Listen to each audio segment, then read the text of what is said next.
সুপ্রিয় দর্শক, আরপি স্টেশনের সাপ্তাহিক যে আয়োজন প্রত্যেক শনিবার এবং সোমবারে আরপি স্টেশনের সোজা সাপটায় আমাদের যে নিয়মিত অনুষ্ঠান সেটা আপনারা দেখবেন। এবং এছাড়াও আরপি স্টেশনের অন্যান্য প্রতিদিনই কোনো না কোনো অনুষ্ঠান রয়েছে। আরপি স্টেশন সাবস্ক্রাইব করে আমাদের পাশে থাকবেন। আমরা নিরপেক্ষ নই, আমরা মুক্তিযুদ্ধের পক্ষে, আমরা জয় বাংলার পক্ষে। প্রিয় দর্শক, আজকে আমাদের অনুষ্ঠানে দুইজন অতিথি রয়েছেন। একেবারে আমরা বয়সের মিল করে রেখেছি। একজন শিক্ষাবিদ, একজন রাজনীতিবিদ এবং সাংবাদিক, সরি এডিটর। আমরা দুজনকে আমন্ত্রণ জানাবো এখানে। আমাদের সাথে রয়েছেন বিশিষ্ট শিক্ষাবিদ অধ্যাপক আব্দুল্লাহ আল স্যার, এবং এছাড়া রয়েছেন মোমেন মেহেদি, সম্পাদক এবং রাজনীতিবিদ। স্যার, আপনাকে এবং মোমেন মেহেদি সাহেব, আপনাদের দুজনকে আমাদের সোজা সাপটা অনুষ্ঠানে আমন্ত্রণ এবং শুভেচ্ছা। দর্শক, আপনারা আমাদের অতিথিদেরকে পেয়ে গেছি আমরা এখন। আমাদের আজকে শিরোনামটা আপনারা দেখেছেন যে ইউনূসের হ্যাভোট বিএনপির স্বপ্নভঙ্গ। আসলে এটা আমি ইউনূসের এই হ্যাভোটকে আমি নাম দিয়েছি বাপ্পারাজের হ্যানাভোট। তার উপরে আবার বিএনপির স্বপ্নভঙ্গ, এটা আপনারা জেনেছেন। বিএনপি মনে করেছিল তারা চেলচেলায় ক্ষমতায় চলে যাবে, এই ধরনের আশা তাদের রয়েছে, থাকাই স্বাভাবিক। কারণ তারা মনে করেছে যে খালি ফিল্ড, আওয়ামী লীগ নেই, আওয়ামী লীগ নিষিদ্ধ, ছাত্রলীগ নিষিদ্ধ। অদ্ভুত ব্যাপার। আপনারা জানেন যে যে বাংলাদেশ সৃষ্টি করলো বাংলাদেশ আওয়ামী লীগ, এবং যে আওয়ামী লীগকে সৃষ্টি করলো বাংলাদেশ ছাত্রলীগ, সেই দুইটি সংগঠনই এখন নিষিদ্ধ। জয় বাংলা স্লোগান নিষিদ্ধ, বঙ্গবন্ধু শব্দ নিষিদ্ধ, বঙ্গবন্ধুর ছবি নিষিদ্ধ, বঙ্গবন্ধুর ভাস্কর্য নিষিদ্ধ। এমনকি যেটা 7ই মার্চের যে ভাষণের মধ্য দিয়ে মনে করা হয় যে একটি ভাষণের মধ্য দিয়েই একটি দেশ সৃষ্টি হয়েছে, সেই 7ই মার্চের ঐতিহাসিক ভাষণ, সেটা আমাদের পাঠ্য বই থেকে বাদ দেওয়া হয়েছে। কিন্তু এখন সিদ্ধ আছে জামাত। কোন জামাত? কোন নেজামে ইসলাম, কোন মুসলিম লীগ, যেগুলো স্বাধীনতা বিরোধী ছিল, যারা মুক্তিযুদ্ধের বিরোধিতা করেছিল, পাকিস্তানি হায়নাদের সাথে তারা মিলে 71-এ আমাদের বাংলাদেশ নামক রাষ্ট্রটির জন্মের বিরোধিতা করেছে। শুধু তাই না, জামাতের যে কুল শিরোমণি, রাজাকারদের কুল শিরোমণি গোলাম আজম 1975 সাল পর্যন্ত মধ্যপ্রাচ্যে ঘুরে ঘুরে বলতো যেন বাংলাদেশকে স্বীকৃতি না দেয়। সেই দেশ, সেই দল, এই স্বাধীন বাংলাদেশের সেই দলটি এখন ইলেকশন, এমনকি তারাও স্বপ্ন দেখতেছে তারা এখন ক্ষমতায় চলে যাচ্ছে বিএনপিকে বাদ দিয়ে। কারণ তারা ধরে নিয়েছে আওয়ামী লীগ মাঠে নেই, ছাত্রলীগ নেই, যুবলীগ নেই। বিএনপিকে তো তারা মনে করে যে চেষ্টা চাঁদাবাজ, সিএনজি স্টেশনের চাঁদাবাজ, তাই তারা মনে করতেছে ক্ষমতা। আমরা জানি যে এটা তারেক রহমানের কন্যার ভাষায় ইউনূস, জামাত নিয়ন্ত্রিত ইউনূস সরকার। প্রিয় দর্শক, আমি আর কথা বাড়াবো না, আমরা চলে যাব প্রথমেই আমাদের বিশিষ্ট শিক্ষাবিদ আব্দুল্লাহ স্যারের কাছে। স্যার, আমরা যে শিরোনাম দিয়েছি হ্যাভোট এবং বিএনপির স্বপ্নভঙ্গ, এ বিষয়ে আপনি যদি প্রথমে কিছু সংক্ষিপ্ত আলোচনা করতেন, পরবর্তীতে আমরা বিভিন্ন প্রশ্নে যাব, প্লিজ স্যার। হ্যাঁ, ধন্যবাদ আপনাকে এবং দর্শকবৃন্দকে যারা আমাদের কথা শুনছেন।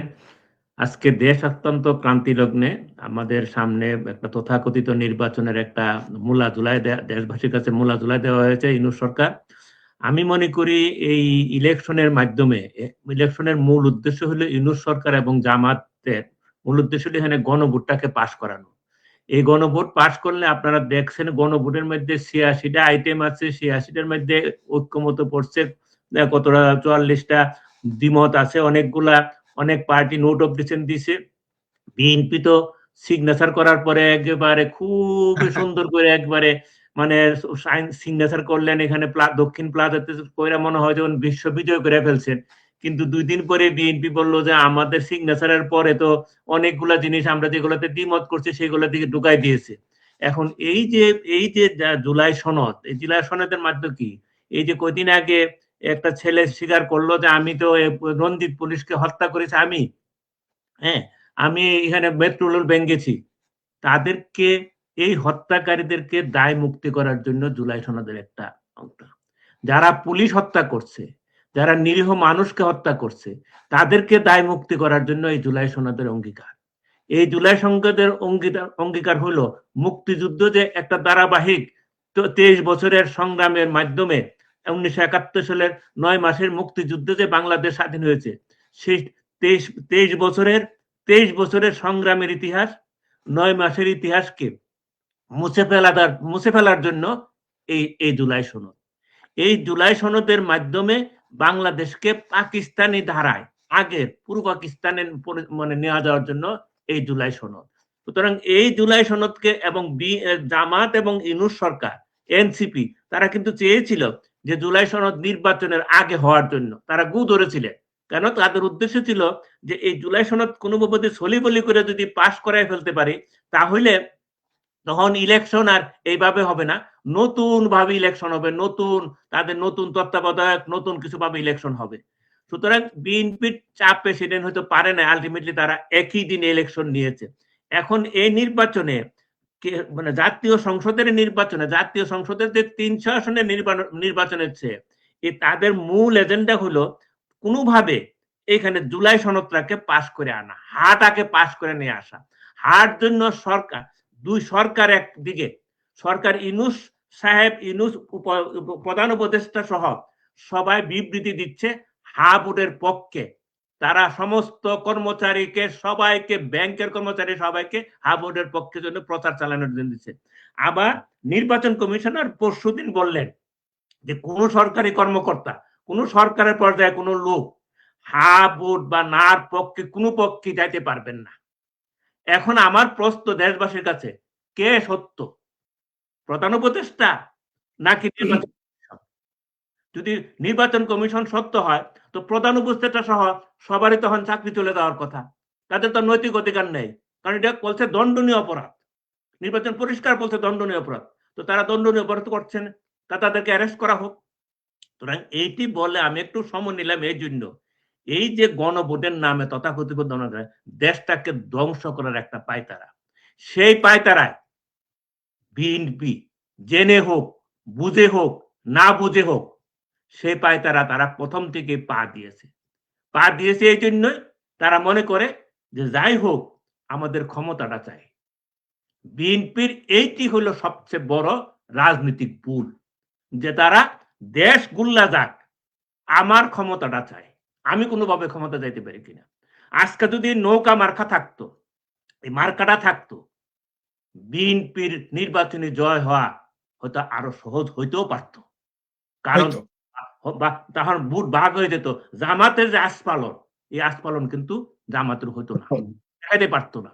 সুতরাং বিএনপি এটা রাজনৈতিক একটা বিরাট ভুল, এবং এই ভুলের ফাঁদে যে পা দিয়েছে, সেখান থেকে বিএনপি এখনো যদি আমি মনে করি, যদি বিএনপি বলে যে নো, এই ইলেকশন এইভাবে হবে না, সমস্ত সংঘ সব পার্টির অংশগ্রহণের নির্বাচন হোক, আমরা সব জনগণকে, সব পার্টির অংশগ্রহণ করে একটা কম্পিটিটিভ নির্বাচনের মাধ্যমে ক্ষমতা আসতে চাই, তাহলে বিএনপির এখন পর্যন্ত বিএনপির একটা পথে খোলা আছে। আর নতুবা বিএনপি যে ফাঁদে পা দিয়েছে, তার ক্ষমতা আসবে কিনা জানি না, কিন্তু বিএনপি সহ দেশটাও ধ্বংসের দিকে যাচ্ছে। বিএনপি নিজেও ধ্বংস হবে, দেশটাকে ধ্বংস করে দিয়ে যাবে, এটি আমার ক্ষুদ্র বুদ্ধিতে মনে হচ্ছে। জি, ধন্যবাদ স্যার সংক্ষিপ্ত বক্তব্য রাখার জন্য।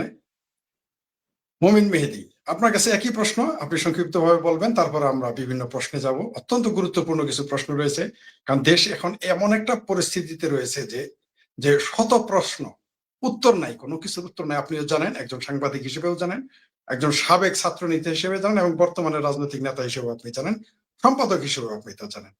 আপনার কাছে ঠিক একই প্রশ্ন, যে ইউনূসের যে হেনা ভোট, এটাকে আমি নাম দিয়েছি বাপ্পারাজের হেনা ভোট, বারবার বলি, বিএনপির স্বপ্নভঙ্গ, এই ব্যাপারে স্যার যে বক্তব্য দিলেন, আপনার সাথে সেই বিষয়ে আপনি এর সাথে কি যুক্ত করতে চান? জি, মোমিন মেহেদী। জি, কৃতজ্ঞতা, শ্রদ্ধা জানাচ্ছি আজকের আয়োজনের সম্মানিত অতিথি, এবং আপনাকে বিশেষ কৃতজ্ঞতা জানাচ্ছি, এবং আরপি স্টেশনের সাথে যারা সম্পৃক্ত রয়েছেন, এই মুহূর্তে দেখছেন, পরবর্তীতে দেখবেন, সবাইকে কৃতজ্ঞতা জানাচ্ছি।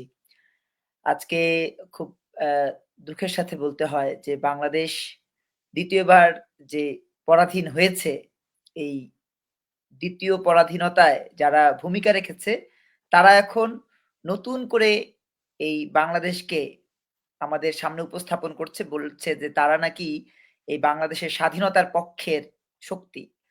মানে শেয়াল বলছে যে সে নাকি মুরগির পাহারাদার। এখন আমরা সেই দেশে নিরুপায় হয়ে আছি, আমাদের হাত বাঁধা, চোখ বাঁধা, মুখ বাঁধা, পা বাঁধা, যেভাবে বেঁধেছে আনিস আলমগীরকে, যেভাবে বেঁধেছিল আমাদের সাংবাদিক মঞ্জুর আলম পান্নাকে, ওইভাবে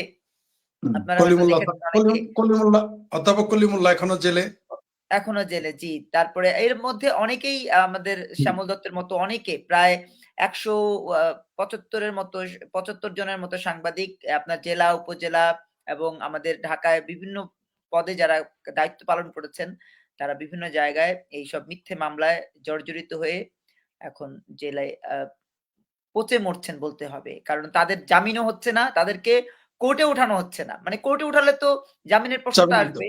জি। হ্যাঁ, এইসব বিষয়ের মধ্য দিয়ে আমরা এগিয়ে চলছি। তার মধ্যে আপনি হয়তো দেখেননি, আপনি নিজেও শারীরিকভাবে অসুস্থ ছিলেন। জি। গত ২৯ ডিসেম্বর ২০২৫ আমার উপরে এবং আমার সহধর্মীর উপরে যেই পরিমাণ নেক্কারজনক হামলা হয়েছে, তারপরেও কথা বলছি, প্রতিনিয়ত বলতে হবে। কারণ আমাদের তো আসলে এখন নতুন করে মানে মৃত্যুর কিছু নাই। আমরা মৃত্যুর মধ্য দিয়ে বেঁচে এসেছি। এই সেই আপনার 1/11 বলেন, পরবর্তী সময় বলেন, প্রতিটা মুহূর্তে কিন্তু আমরা এরকম চড়াই উতরাইয়ের মধ্য দিয়ে এসেছি। অতএব এই যুদ্ধাপরাধীর সমর্থক গোষ্ঠী, আমি বলব যে যুদ্ধাপরাধীরা তো আছেই, সমর্থক গোষ্ঠী কোনোভাবেই চাইছে না যে বাংলাদেশটা সত্যিকার অর্থেই আলোকিত হোক, সত্যিকার অর্থেই মাথা উঁচু করে দাঁড়াক। আজকে স্যার যে কথাগুলো বলেছেন, সেই কথার সাথে আমি একদম শতভাগ একমত। কিন্তু সেই সাথে কিছু যুক্ত করতে চাই যে আমরা তো মাঠ পর্যায়ে কাজ করি, মাঠ পর্যায়ে থাকি, তৃণমূলের মানুষের সাথে সম্পৃক্ত। আমাদেরকে ঘরে থাকার মতো অপশন নেই, বেরোতে হয়। তো বেরোতে গিয়ে দেখা যাচ্ছে যে এই নির্বাচনকে কেন্দ্র করে এক রকমের প্রহসন তৈরি করছে এই সরকার। যে সরকার হ্যাঁ ভোটের পক্ষে প্রচারণা চালায়, সেই সরকার আবার নির্বাচন কমিশনের মাধ্যমে নতুন একটা আ আ প্রবাহ নির্মাণ ফতোয়াবাড়ি করেছে। প্রবাহ নির্মাণ ফতোয়াবাড়ি করে। করেছে হুম। হ্যাঁ, প্রবাহ নির্মাণ করেছে। সেই প্রবাহে বলা হচ্ছে যে কেউ পারবে। তাহলে এতদিন যে করল, আপনার প্রধান উপদেষ্টা করলেন, প্রেস সচিব করলেন, উপদেষ্টারা করলেন, ইভেন গতকালকে আদিলুর রহমান পর্যন্ত করেছে। আপনি হয়তো দেখেছেন আসিফ নজরুল সাহেব গাইবান্ধায় গিয়ে পালিয়েছে স্লোগানের মধ্য দিয়ে পালাতে হয়েছে তাকে। এই যে এত কিছু তারা করলো, হ্যাঁ ভোটের পক্ষে যে করলো, সেটার বিচার যদি না হয়, তাহলে কিভাবে নির্বাচন কমিশনের এই যে আদেশ সেটা কার্যকর হবে? আমি মনে করি যে আজকে বিএনপির যেই কাঠামোগত জায়গা, আপনি যেটা বলছিলেন যে হেনার নির্বাচন, বিএনপির যে কাঠামোগত জায়গা, বিএনপি চাচ্ছে যে যেকোনো মূল্যের বিনিময় হোক ক্ষমতায় আসতে। কিন্তু বিএনপি ভুলে গেছে যে তার শত্রু হচ্ছে পিনাকি, তার শত্রু হচ্ছে ইলিয়াস, তার শত্রু হচ্ছে কনক সারওয়ার, তার শত্রু হচ্ছে একগাদা বাটপাট টাউটার, যারা অতীতে গণজাগরণ মঞ্চের ভেসালে, মুখোশে আমাদের সাথে প্রতারণা করেছে। সেই এক্সাক্টলি। প্রতারণার আরেকটা ভেসাল নিয়ে এই 1/11 করেছে। এখন এসে আবার সেই 1/11 এর এই ২৪ করেছে। ২৪ এর পরে আবার ২৪ এর আন্দোলনের সাথে যারা সম্পৃক্ত, তাদেরকে বেছে তারা ল্যাং মারছে। যেমন ল্যাং মেরেছে ইতিমধ্যে বিএনপিকে, ল্যাং মেরেছে অন্যান্য ছোট পলিটিক্যাল পার্টিগুলোকে। এখন এই যেই আপনার এক্টিভিটিস গুলো রয়েছে, যারা কখনোই বাংলাদেশের উন্নতি, বাংলাদেশের মানুষের শান্তি, সমৃদ্ধি, বাংলাদেশের স্বাধীনতা, সার্বভৌমত্বকে ধারণ করেনি। এরা ধারণই করেছে পাকিস্তানি চিন্তা ভাবনা। এরা ধারণই করেছে বিশ্ব মোড়লদের চিন্তা চেতনা। যে কারণে আমরা প্রতিনিয়ত একটা অর্থনৈতিকভাবে যেমন আপনার পরাধীনতার দিকে যাচ্ছি, ঠিক তেমনি ভাবে বাংলাদেশে যে সামাজিক পরাধীনতা, সেটা আমাদের তৈরি হচ্ছে। আজকে মায়েরা ঘর থেকে বেরোতে ভয় পায়। আমি দেখছিলাম আজকে আমাদের সাংবাদিক রিপোর্ট নিয়ে এসছে। তিনি একটা সংবাদ নিয়ে, সেখানে আমাদের মায়েরা বলছেন যে ভোট দিতে যাব, কাকে ভোট দিব? আর ভোট যে দিতে যাব, আমি কি ফিরতে পারবো? আমি তো ভোট দিতে যাব না বাবা। যেখানে নির্বাচন কমিশনের সামনে প্রার্থীকে ধরে পিটায়, বিএনপির প্রার্থীকে ধরে পিটানো হচ্ছে, সেখানে আমি ভাই ভোট দিতে যাব কার ভরসায়? ইউনূসের ভরসায়, যে ইউনূস আমার বাংলাদেশেরই নাগরিক না, তার ভরসায় যাব? এইভাবে একটা প্রতিবেদন তৈরি করেছে। তো আমি ওই একই কথা বলতে চাই। আমরা তো সত্যিকার অর্থে যদি মুক্তিযুদ্ধকে ধারণ না করি, তাহলে তো আমি আমার জন্মটাকে স্বীকার করছি না। আর আমি আমার জন্ম যদি স্বীকার না করি, তাহলে নির্বাচন, এই গণভোট, এই ত্রয়োদশ নির্বাচন কি যায় আসে? তার মধ্যে আবার আওয়ামী লীগের মতো একটা বৃহত্তর পলিটিক্যাল পার্টি, যার বাংলাদেশে প্রায় ৪০ ভাগ মানুষের সমর্থন রয়েছে, ৪০ ভাগ মানুষের আন্তরিকতা, ভালোবাসা রয়েছে। যেই আন্তরিকতা, ভালোবাসার মধ্য দিয়ে এই বাংলাদেশ এগিয়ে যাওয়ার স্বপ্ন দেখেছিল, সেই আওয়ামী লীগ নাই। আচ্ছা নাই, আওয়ামী লীগ নাই। নতুন ধারা বাংলাদেশ এনডিপি নিবন্ধনের আবেদন করেছে।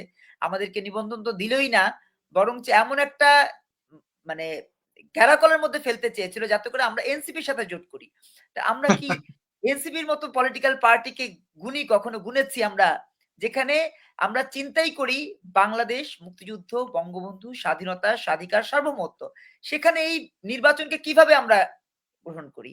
বাংলাদেশের প্রত্যন্ত অঞ্চলের মানুষের একই বক্তব্য যে এই নির্বাচনে তারা যাচ্ছে না, ভোট দিচ্ছে না। তারপরে বিএনপি যদি এই নির্বাচনটাকে কোনোভাবে করে ফেলে বা করতে চায়, তাহলে যেটা হবে এই বিএনপির ওই নির্বাচনের যে ক্ষমতার যে মেয়াদ, সেটা আমার কাছে মনে হয় না যে একটা নির্ধারিত সময়কে কভার স্থায়িত্ব লাভ করবে, রাইট?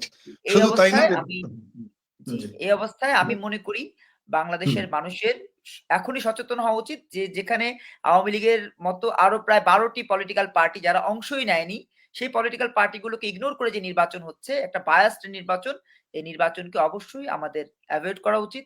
আমাদের এখনই আওয়াজ তোলা উচিত যে কিভাবে আওয়ামী লীগের মতো একটা দলকে বা অন্যান্য যে ১২ টি দল আছে সেইগুলোকে বাদ দিয়ে আমাদেরকে একটা সুষ্ঠু নির্বাচনের স্বপ্ন দেখাচ্ছে ইউনূস, সেরা নির্বাচনের স্বপ্ন দেখাচ্ছে ইউনূস। এই স্বপ্ন তিনি কিভাবে দেখাচ্ছেন? এই ঠিকাদারি তাকে কে দিয়েছে? এই ব্যাপারে আমাদের সবার অ্যাওয়ার হওয়া উচিত। সবাইকে অ্যাওয়ার করা উচিত। আমি ১ম ধন্যবাদ। জি। দফায় কথা বললাম। হ্যাঁ, পরবর্তীতে ধন্যবাদ আপনাকে। আমিও চিন্তিত। কলিমুল্লাহ স্যার এই কথা বলেছিলেন যে তার ডক্টর ইউনূসের পাসপোর্ট নেই, তার কারণে তিনি কিন্তু জেলে। যদিও তিনি জুলাই সন্ত্রাসী আন্দোলনের পক্ষেও ছিলেন, তারপরেও তিনি জেলে। আমি আপনাকে আপনার মানে আপনার স্বামী স্ত্রী অর্থাৎ আপনারা যে দম্পতি, আপনাদের নিয়ে আমি চিন্তিত। আপনাদের না এই কারণে কোনো বিপদ হয়ে যায়, যদিও বিপদ হয়ে গেছে অলরেডি ইতিমধ্যে। স্যার, আপনার কাছে আমি আসতেছি। আচ্ছা, এই যে তথাকথিত নির্বাচন কেউ কেউ মনে করতেছে হয়েই যাবে। যদি হয়ে যায়, সেখানে যারা যেতে চাচ্ছে না নির্বাচনে, বাজারে গুজব যে প্রয়োজনে জোর করে, ভয় দেখিয়ে, লোভ তো দেখাবে না, কারণ তারাই তো উল্টো মুক্তিযুদ্ধের পক্ষের, আওয়ামী লীগের পক্ষের লোকদের কাছে চাঁদা নিচ্ছে।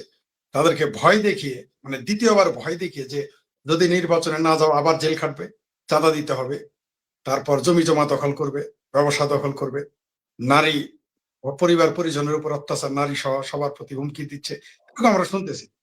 তো আগে আমরা দেখেছি যে আওয়ামী লীগের আমলে বলতো নির্বাচনে আসো, তারা আসতো না। আর এখন এরা জোর করে নিতে চাচ্ছে ভোট দেওয়ার জন্য। বিষয়টা স্যার, এই যে যারা ভোট দিতে যাবে না, আগে শুধু জানতাম যে ইলেকশন হলেই শুধুমাত্র সংখ্যালঘুরা বিপদে পড়তো, অর্থাৎ সংখ্যালঘু হিন্দু, বৌদ্ধ, খ্রিস্টান এরা বিপদে পড়তো, নির্বাচনে ভোট চাই হোক রেজাল্ট। তো এইবার কি বাংলাদেশের মুক্তিযুদ্ধের পক্ষের মানুষও কি বিপদে পড়ে যাবে? তাদের কি ধানের শীষ এবং দাঁড়ি পাল্লায় ভোট দিতে বাধ্য করানো হবে? এই বিষয়ে স্যার আপনার মতামত কি স্যার?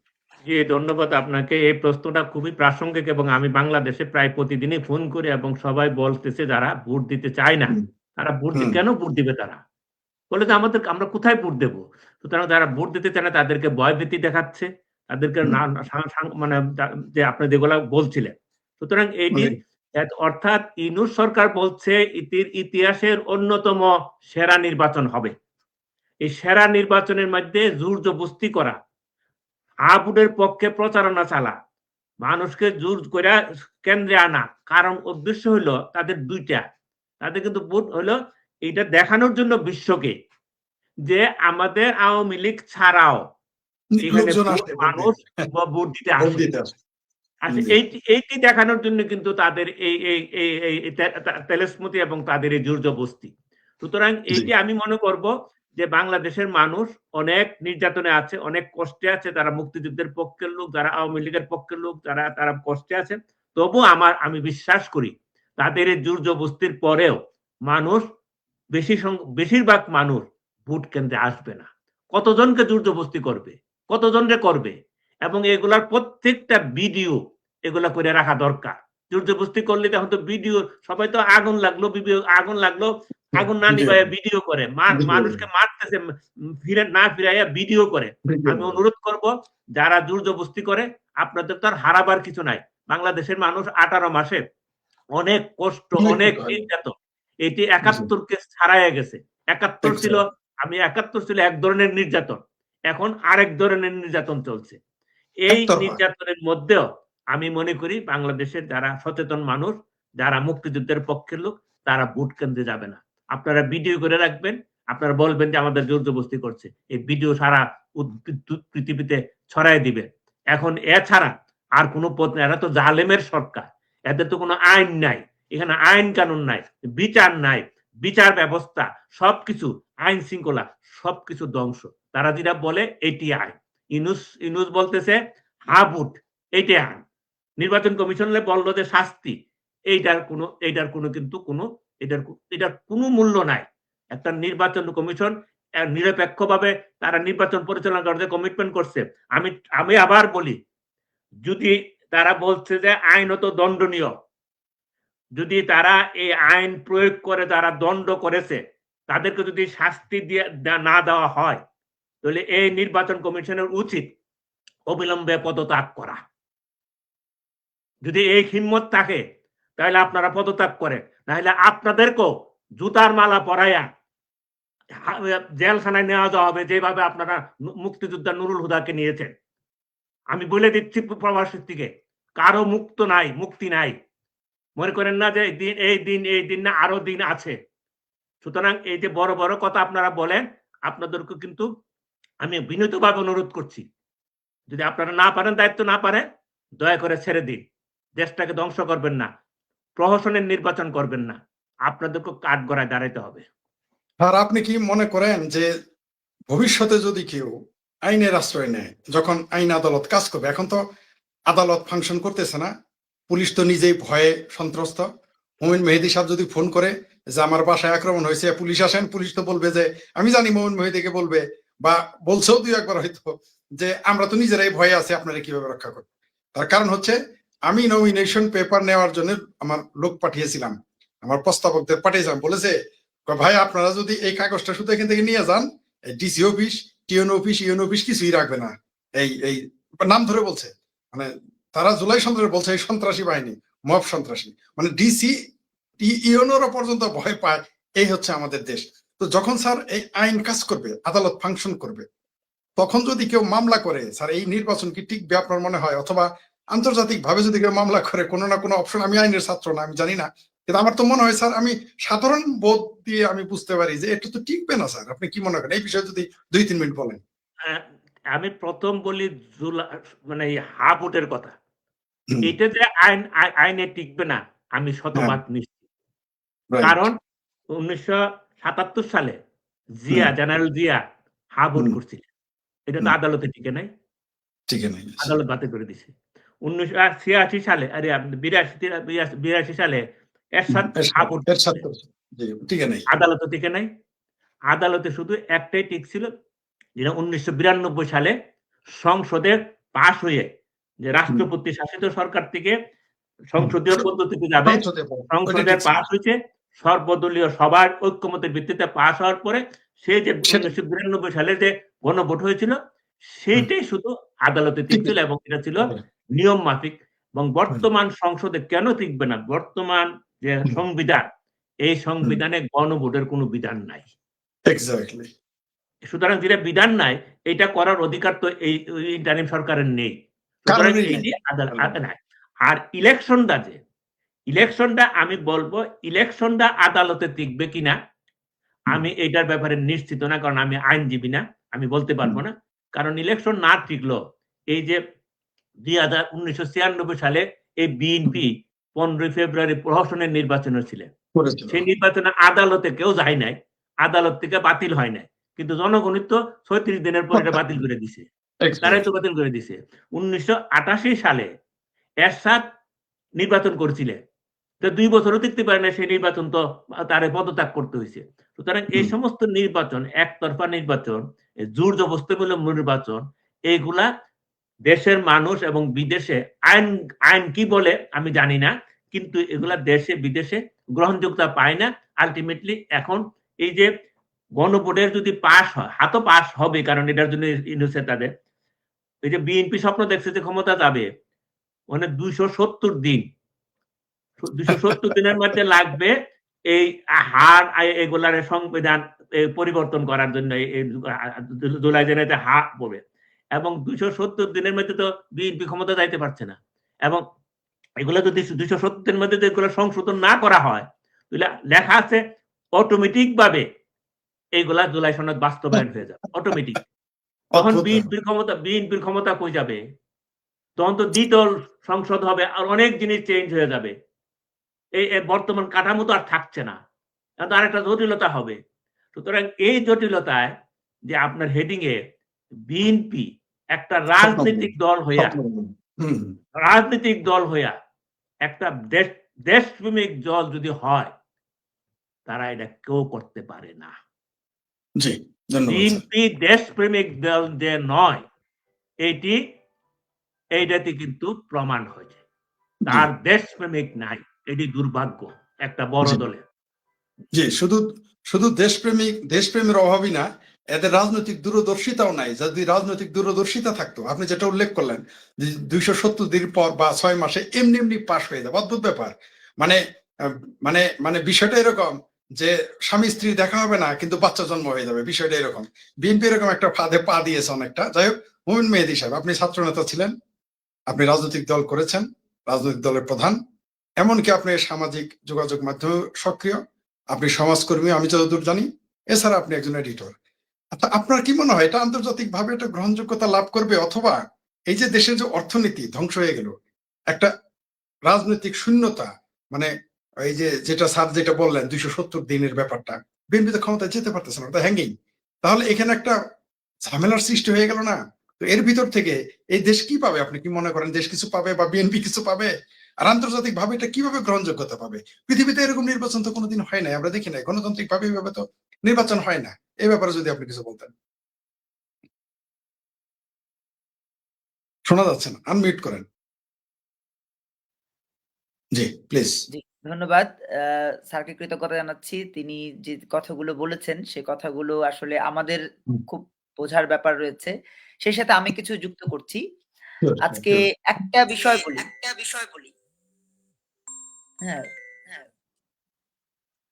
প্রথমত যেটা সেটা হচ্ছে যে বিএনপি ওই যে আমাদের প্রবাদ আছে, গাছে কাঁঠাল গোঁফে তেল। ওই অবস্থায় একটা এনগেজমেন্ট তারা তৈরি করেছে।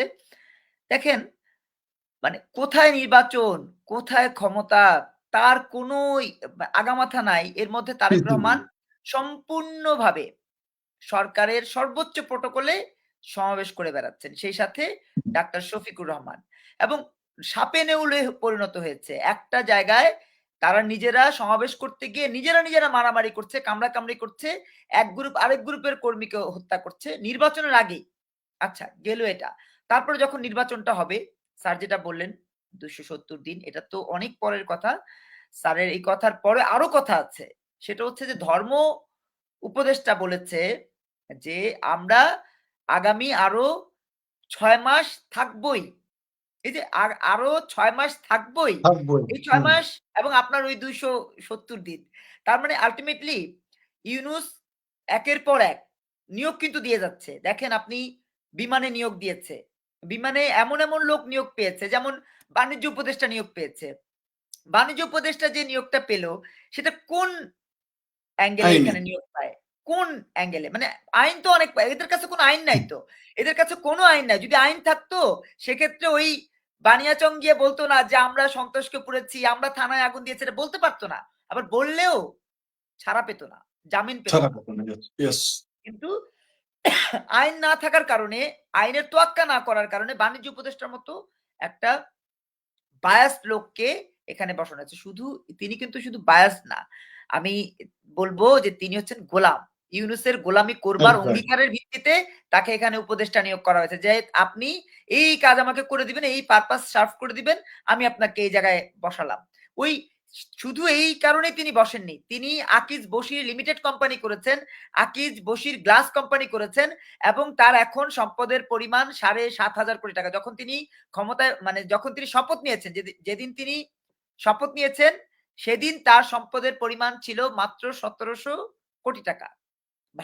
ভাই ব্রাদার সব মিলে ৫ ভাইয়ের সকল সম্পত্তি মিলে ছিল ১৭০০। এখন তাদের ৭,৫০০ ক্রস করেছে মাত্র এই ১৬ মাসে। আলাদিনের চেরাগ, আলাদিনের হ্যাঁ, চেরাগ পেয়ে গেছে।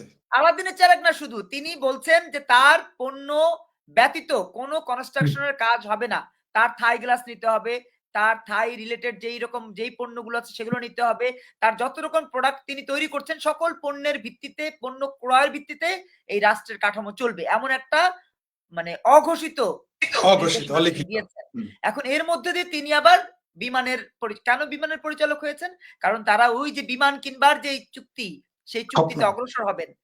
সেই চুক্তিতে যদি অগ্রসর হতে হয়, নিজেদের লোক না থাকলে তো তারা এটাকে সফল করতে পারবেন না। সফল করবার জন্য তারা এখানে একটা সক্রিয় নাড়ছেন। সেই সাথে দেখেন আমাদের এই নির্বাচনকে কেন্দ্র করে তার যে এই ডামাডোল বাজাচ্ছে, সেই ডামাডোলে তারেক রহমান এক রকমের আমি বলব যে গ্যারাকলে পড়েছেন। এমন গ্যারাকলে তিনি পড়েছেন, না পারছেন বেরুতে, না পারছেন এখানে আটকে থাকতে। এখন তার যে পরিস্থিতি, সেই পরিস্থিতিতে তার যতটুকু আমাদের যেটা বিশ্বাস বা আমরা যেটা ধারণা করি, আমরা যেটা বিশ্বাস করি, সেটা হচ্ছে তার বলা উচিত ছিল যে এমন একটা হযবরল নির্বাচনে আমি অংশ নিতে পারব না। কিন্তু সেটা তিনি বলেননি, বলতে পারেননি। কারণ তার ওই যে বললাম গ্যারাকলে পড়েছে, দেশে আসার পরেই তাকে গ্যারাকলে আটকানো হয়েছে। এমন গ্যারাকল, ওই গ্যারাকল থেকে তার আর বেরোবার সুযোগ নাই। এখন আমাদের যেটা করণীয়, সাধারণ মানুষের যেটা করণীয়, আমরা মনে করি এই নির্বাচনকে কেন্দ্র করে সাধারণ মানুষের অনেক কিছু করণীয় আছে।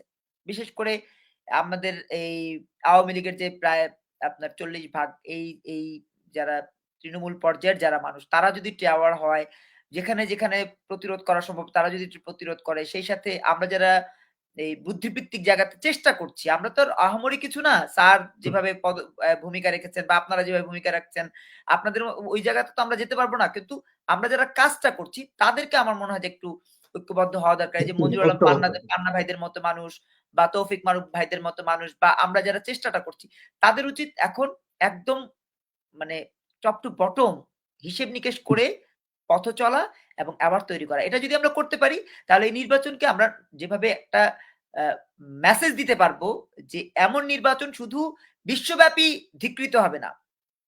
বিশ্বব্যাপী ধিকৃত হবে না, বিশ্বব্যাপী নিন্দিত হবে। কারণ এই নির্বাচনে এমন কিছু ঘটনা ঘটবে। যেমন ইতিমধ্যে ২ জন কিন্তু হত্যাকাণ্ডের শিকার হয়েছে। কর্মী। এরপরে নেতাদের ঘটনাও ঘটবে। আপনারা দেখবেন। কারণ আমরা তো যেহেতু সাংবাদিকতা করি, কিছুটা অনুমান করতে পারি, কিছুটা তথ্য নিতে পারি। তাতে বুঝে নিচ্ছি যে আপনারা দেখেছেন যে হাদি কিন্তু প্রার্থিতা আপনার নেবার আগেই তিনি হত্যাকাণ্ডের শিকার হয়েছে। অর্থাৎ মনোনয়নপত্র কেনার আগেই। মনোনয়নপত্র কিনেছে, মাঠ পর্যায়ে দৌড়াচ্ছে। এমন কেউ আমার কাছে যেটা মনে হচ্ছে, এমন কেউ এই জামাত শিবিরের ষড়যন্ত্রের কারণে হত্যাকাণ্ডের শিকার হয়েও যেতে পারে। এবং সেটা যদি হয়, তাহলে আল্টিমেটলি দেশে আরো বড় ধরনের ক্যাচাল লাগবে। এক হাদির কাণ্ডকে ঢাকতে ফ্ল্যাট দেওয়া হয়েছে, ভাইকে চাকরি দেওয়া হয়েছে, স্ত্রীকে টাকা দেওয়া হয়েছে। দেওয়ার পরে আবার প্রেস সচিব বলছে যে তোমাদেরকে এত কিছু দিলাম, তারপরে তোমরা দাবি বন্ধ করো না, দাবি থামাও না, আন্দোলন থামাও না, তোমরা তো বেইনসাফি করছো। এই যে প্রেস সচিবের বক্তব্য কিন্তু বেফাস বক্তব্য কিন্তু প্রমাণ করে দেয় যে এই হত্যাকাণ্ডের পেছনে কারা আছে। আওয়ামী লীগকে দোষারোপ করে। কারণ আওয়ামী লীগকে দোষারোপ করা তো সহজ।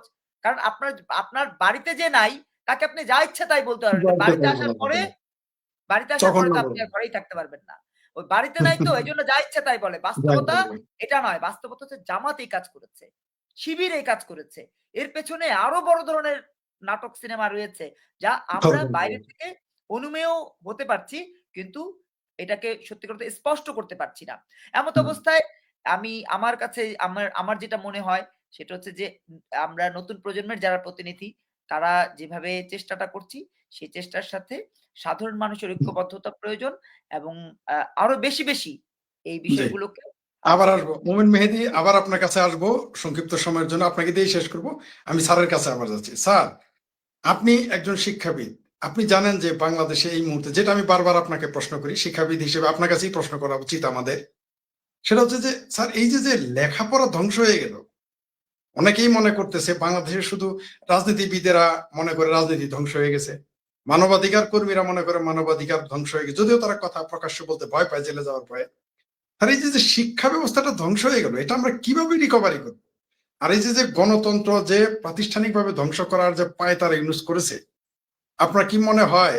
আমরা জানি যে এই ইউনূস সরকার থাকবে না একদিন, তারেক রহমান ক্ষমতায় আসলেও থাকতে পারবে না। আমরা কি স্যার এগুলো রিকভারি করতে পারবো? আবার এই দেশের গণতন্ত্র এবং শিক্ষা, এগুলোকে রিকভারি করতে পারবো আমাদের বাংলাদেশে? জি স্যার। স্যার আনমিউট করেন প্লিজ। ধন্যবাদ আপনাকে। এই প্রশ্নটা শুনলে আমার সবচেয়ে বেশি কষ্ট লাগে, কারণ আমি একজন শিক্ষক ছিলাম, আমার অনেক সুযোগ হয়েছে এবং আমি শিক্ষকতা পেশাটাকে নিয়েছিলাম একটা মহান পেশা হিসাবে।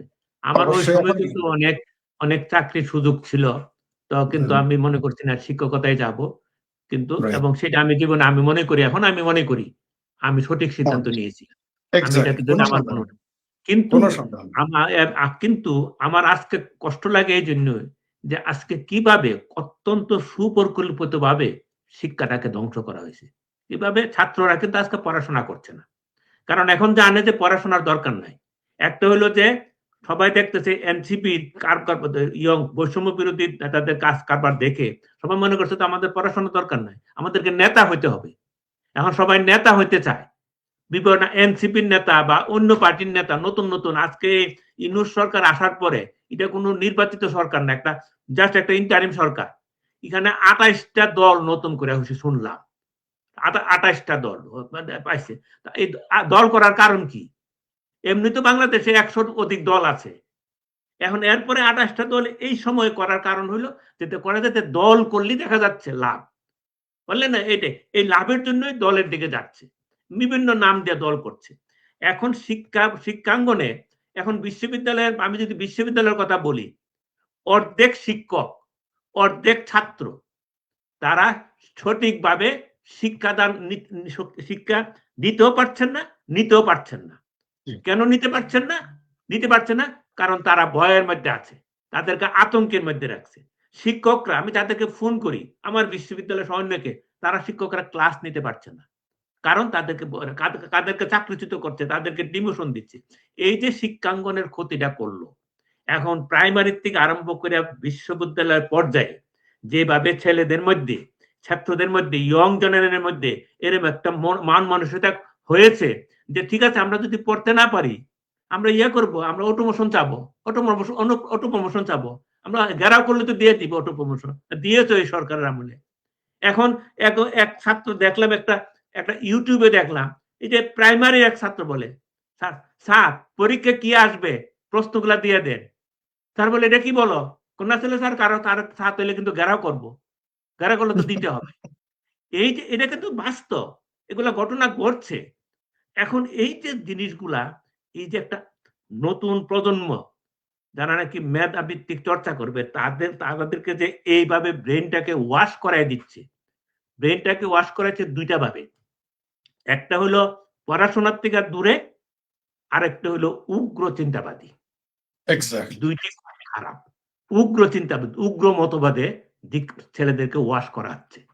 এইটি দেশের শিক্ষা ব্যবস্থা সহ আমাদের জন্য অত্যন্ত। আমি বিশ্বাস করি, আমি খুবই মডারেট লোক, আমি বিশ্বাস করি যে জাতি, এই বাংলাদেশের জাতি 1975 সালের পরও বিভিন্ন পর্যায়ে এরকম কিন্তু বিপদে পড়ছে। সুতরাং আমি মনে করি দেশের যে অবস্থা, এটি ঠিক হতে অনেক সময় লাগবে, কিন্তু ঠিক ফেরত আসবে। সময় লাগলো, ফেরত আসবে, আমি বিশ্বাস করি। এই যে জানুয়ারি মাসে এই যে ইলেকশন, আমি আজকে ব্যাপার দেখলাম, এই যে জানুয়ারি মাসে 57টা বেহরিশ লাশ পাওয়া গেছে, 21 জনকে মব বাহিনী দিয়ে হত্যা করা হয়েছে। ডিসেম্বরে ছিল 1 মাস, ডিসেম্বরে ছিল 10 জন, জানুয়ারির থেকে এটা ডবল হয়ে গেছে, বলছে ডিসেম্বর থেকে ডবল হয়ে গেছে। হিন্দুদের ঘর বাড়ি 15টা সংখ্যালঘুদের। তারপরে আপনার জেলের ভিতরে আপনার 15 জনকে হত্যা করা। এইগুলো জানুয়ারি মাসের 1 মাসে একটা, আজকে জানুয়ারি মাসে 30 দিনের একটা পেপারে, আমি পেপারটা একটু আগে দেখলাম। তাহলে আমরা মনে করে যে ইলেকশন নিয়ে তো সবাই ব্যস্ত, দেশের এইগুলা ঘটনা যে ঘটতেছে, কোথায় বেহরিশ লাশ, কোথায় জেলখানার ভিতর মানুষ নিরাপদ সেখানে হত্যা হচ্ছে, এগুলা নিয়ে তো কোনো সোচ্চার নাই, কারো কোনো বক্তব্য নাই, দেশ কোথায় যাচ্ছে। সুতরাং আমি অনুরোধ করবো একই কথা, এই ইলেকশন নয়, আমরা দেশটাকে বাঁচাইতে হবে। দেশটাকে বাঁচাইতে হলে ইলেকশন বাদ দিয়ে সব দলকে নিয়ে একটা ইলেকশন করলে তারপরে কিন্তু তখন গণতান্ত্রিকভাবে নির্বাচিত সরকার একটা স্থায়িত্ব পাবে। এখন বিএনপি যাক ক্ষমতা যাক, আর জামাত যাক, যেই ক্ষমতা যাক, এই সরকারের কোনো স্থায়িত্ব নাই, এই সরকারের কোনো ক্রেডিবিলিটি নাই। এইটি কিছু কিছু আন্তর্জাতিক সংস্থা, কিছু কিছু আন্তর্জাতিক শক্তি এগুলাকে উস্কানি দিচ্ছে তাদের নিজেদের স্বার্থে। আমাদের বাঙালি জাতি হিসাবে আমাদের সেগুলার থেকে আমাদেরকে সতর্ক থাকা দরকার, এবং আমি মনে করি জনগণ সঠিক সিদ্ধান্ত নিবে। জি, ধন্যবাদ স্যার, আপনি ঠিকই বলেছেন। আমরা আশাবাদী থাকলাম অন্তত যে এত হতাশার মধ্যেও আপনি আমাদের আশার বাণী শোনালেন, কোনো সন্দেহ নেই। আর আপনি যেটা বলতেছিলেন যে আপনি শিক্ষকতাকে চয়েস করেছিলেন এই মহান পেশা। ও নিঃসন্দেহে এটা মহান পেশা।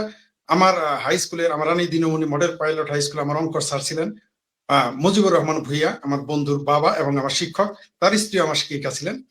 তাকেও আমি বলতে শুনেছি, তিনি বলেছিলেন যে তিনি বড় বড় পদ রেখে তিনি একটা হাই স্কুলের একজন শিক্ষক হয়েছিলেন। তিনি চাইলে 70 দশকে বা 71, 72 চাকরি নিয়ে বড় বড় পদ, তার ছোট ভাই একজন আইজিপি হয়ে রিটায়ার্ড করেছেন। তিনি আমাকে বলেছিলেন যে আমি মহান পেশা হিসেবে শিক্ষকতা নিয়েছি। কোনো সন্দেহ নাই স্যার, আপনি সত্যি বলেছেন, আপনি সঠিক অবস্থানে রয়েছেন। এবং আমাদের এই ভারত উপমহাদেশের বৈদিক সাহিত্য সেটা আছে, বৈদিক দর্শনও রয়েছে যে গুরু দেব ভব, অর্থাৎ গুরুর উপরে কোনো, মানে এখানে দেবতা বলতে সর্বোচ্চ সম্মান, গুরুর উপরে কোনো, গুরু বলতে এখানে শিক্ষক, এর চেয়ে গুরুদেব ভব, এর চেয়ে বড় কোনো সম্মান নাই। এবং আপনি সঠিক জায়গায় রয়েছেন স্যার, কোনো সন্দেহ নাই, আপনি সঠিক, আমরা সেটা বিশ্বাস করি এবং সারা পৃথিবীতে জানে। মোমিন মেহেদী সাহেব, আমার অনুষ্ঠান একেবারে শেষের দিকে, বলেছিলাম আপনার মাধ্যমেই শেষ করব। আপনিও যা বললেন স্যারও মোটামুটি সেটাই বললেন। আপনি বলেন আমাদের ঐক্যবদ্ধ হতে হবে, স্যারও বলেছেন যে মানুষকে ঐক্যবদ্ধ হতে হবে, কোনো না কোনো ভাবে সংগঠিত হতে হবে, আর এটা কোনো গ্রহণযোগ্যতা পাবে। এবং স্যার আশাবাদী, আমিও আশাবাদী মানুষ থাকতে চাই যে দেশে একদিন গণতন্ত্র, শিক্ষা, সুষ্ঠু রাজনীতি আবার ফিরে আসবে বলে আমি বিশ্বাস করি। তো আপনি সর্বশেষ আপনার বক্তব্য যদি দেন যে আমরা কি সেটা কিভাবে ফিরে পেতে পারি এই ব্যাপারে, বা আপনি আরো কিছু যুক্ত করে আপনার মাধ্যমে আমরা শেষ করব। আপনি যদি 3-4 মিনিটে শেষ, 5 মিনিট, সর্বোচ্চ 5 মিনিট শেষ করবেন। আনমিউট করেন প্লিজ। স্যার বলেছেন 28টা নতুন দল হয়েছে। আমি দলগুলোর দুই একটা নেচার বলি। একটা দল হয়েছে, নাম হচ্ছে এনপিএ। এনপিএ যে করেছে, এনপিএ কে ডোনেট করেছে এই প্রেস সচিব শফিক আর হচ্ছে সাবেক তথ্য সম্প্রচার উপদেষ্টা মাহফুজ, দুজনে মিলে এখানে প্যাট্রোনাইজ করেছে। ঠান্ডা মাহফুজ আর ডাস্টবিন শফিক, জি। ফিনান্সিয়াল পৃষ্ঠপোষকতা দিয়েছে। আর রাষ্ট্রের গোয়েন্দা সংস্থা, একটা বিশেষ গোয়েন্দা সংস্থা এদেরকে প্রশাসনিক পৃষ্ঠপোষকতা দিয়েছে, যার ব্যানারে আপনারা দেখেছেন এনপিএ যেদিন আত্মপ্রকাশ করলো, এই বাম ডান এদেরকে এনে এরা দেখাতে চেয়েছে এরা খুব মডারেট পলিটিক্যাল পার্টি হচ্ছে, খুব পজিটিভ পলিটিক্যাল পার্টি হচ্ছে, কিন্তু আক্ষরিক অর্থে তারা হয়েছে যেটা, সেটা হচ্ছে এনসিপির ডি টিম হয়েছে, বি সি ডি টিম হয়েছে। এই ডি টিম কি করবে, আর এই যে নির্বাচনটা, এই নির্বাচনটাকে বিভিন্ন ভাবে উতরে যাওয়ার চেষ্টা করবে, উতরে দেওয়ার চেষ্টা করবে। এরকম 28টা দল, প্রতিটা দল এইভাবে টাকা পয়সা নিচ্ছে এবং প্রতিটা টার্গেট হচ্ছে টাকা, হালুয়া রুটি। আপনি আপ বাংলাদেশ বলেন, এনপিএ বলেন, প্রতিটা পার্টির, এবং এরা বাংলাদেশের মানুষকে ভাবে বোকা, কিন্তু এরা জানে না যে বাংলাদেশের মানুষের রক্তের সাথে বঙ্গবন্ধু জড়িত।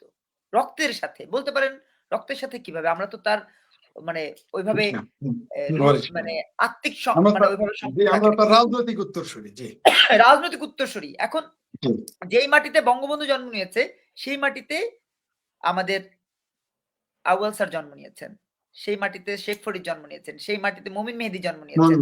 যদি তারা মাটিকে ধারণ করে থাকে, এই মাটিতে, এই আলোতে, এই বায়ুতে আমাদের এগিয়ে চলা অব্যাহত রাখতে হবে, সেক্ষেত্রে আমরা তো তাদেরকে চিহ্নিত করব যে এরা কারা, এই 28টা দলের নেতাকর্মী কারা, এদেরকে আমরা চিহ্নিত করছি। সেই সাথে আরেকটা বিষয় বলে রাখি, খুব মানে এটা আমাদের খুব অ্যালার্ট থাকতে হবে যে বাংলাদেশের প্রত্যন্ত অঞ্চলে, একদম প্রত্যন্ত অঞ্চলে আওয়ামী লীগের ব্যানারে ঢুকে যাচ্ছে কিন্তু এইসব যুদ্ধাপরাধী সমর্থক গোষ্ঠী, মানে দেখাচ্ছে যে তারা খুব বঙ্গবন্ধুর স্লোগান দিচ্ছে।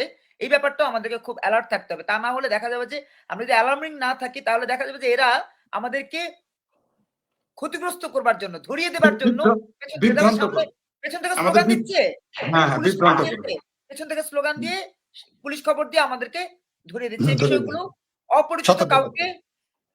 অপরিচিত কাউকে বিশ্বাস করা যাবে না এই সময়। আরেকটা ব্যাপার হচ্ছে হামলা, যেমন আমাদের পুরো 29শে ডিসেম্বর যে হামলাটা হয়েছে, সেই হামলাটা হয়েছে 4.5 ঘন্টা খালি টার্গেট করেছে। আমি গাজীপুর গিয়েছি, মুক্তিযুদ্ধ মিলন মেলা, আপনারা জানেন যে আমাদের নাজিমুদ্দিন, ডাক্তার নাজিমুদ্দিন, যিনি গণস্বাস্থ্যের একজন প্রতিষ্ঠাতাদের অন্যতম, গণস্বাস্থ্যের নাজিমুদ্দিন সাহেব একটা মুক্তিযুদ্ধ মিলন মেলা করেন সপ্তাহব্যাপী। ওই মিলন মেলার একটা উদ্বোধনী আয়োজনে আমি ছিলাম, কথা বলেছি ওখানে। ওই মিলন মেলা থেকে তারা আমাদেরকে টার্গেট করেছে, মাইক্রোবাস সহ তারা 7-8 জন ছিল এবং সশস্ত্র, পিস্তল ছিল, চাপাতি ছিল, রড ছিল, বিভিন্ন ধরনের। এবং আপনার নিউজ করেছে, আমরা একটু সতর্ক ছিলাম না, ভেবেছিলাম যে এখন আমাদের সাথে কি হবে, গত 18 মাস তো চলে গেছে, এই যে এতটুকু সতর্ক থাকি নাই, এই সুযোগটা তারা নিয়েছে। আমার সেগুন বাগিচাতে এসে আমাদেরকে হামলা করেছে, আহত করেছে। অতএব যে যেখানে যান, যেভাবে যান, যেখানে থাকেন, একটু চোখ ডানে কান বামে, খোলা, হ্যাঁ, চোখ সামনে কান পেছনে খোলা রাখতে খেয়াল হবে, রাখতে হবে। কারণ চোখ কান খোলা রাখতে হবে। আততায়ীরা হুম, কিন্তু বসে নেই, মুনীর বসে চৌধুরীকে নেই। ছাড়েনি, হুম, জহির রায়হানকে ছাড়েনি, আমাদেরকেও ছাড়বে না। আমরা যারা দেশে জি, আছি তাদেরকে খুব সতর্ক থাকতে হবে এবং এই নির্বাচন যেন সত্যিকার অর্থেই নির্বাচন না হয়। সেজন্য অনেকে বলেন, আমাদেরকে এক মুক্তিযোদ্ধা গতকাল একটা আমাদের একটা গোল টেবিল ছিল। সেই গোল টেবিলে বলেছেন, গত পরশুদিন গোল টেবিলে বলেছেন যে আমাদেরকে না ভোট দিতে যাওয়া উচিত। আমি তখন বলেছি প্রশ্নে ওঠে না। আমি প্রশ্নই যদি ওঠে না না। ভোট দিতে যাই তাহলে আমি নির্বাচনকে ইয়েস স্বীকৃতি বলছি। দিলাম, আমি স্বীকৃতি দিলাম। নির্বাচনকে ইয়েস বলছি। আমি নির্বাচনকে ইয়েস বলতে পারি না। না ভোট তো দূরের কথা, আমি সেন্টারের কাছাকাছিও যাব না। রাইট, আমার প্রার্থী কে ভাই? আমার তো কোনো প্রার্থী নাই। আমি কাকে ভোট দিব? আমার রাইট। কোনো প্রার্থী নাই। আমার প্রার্থী কাস্তে প্রতীক না। আমার প্রার্থী কোদাল না। আমার প্রার্থী মাথাল না। আমার প্রার্থী কেটলি না। অতএব এই বিষয়গুলো মাথায় রেখে এই নির্বাচনকে টোটালি এভয়েড করতে হবে। Totally boycott avoid. করতে হবে। জি, যাতে করে ঠিক। আমরা বাংলাদেশের মানুষ আরেকবার আমরা প্রমাণ করতে পারি যে এই পরাধীনতার শৃঙ্খল আমরা ভাঙতে জানি।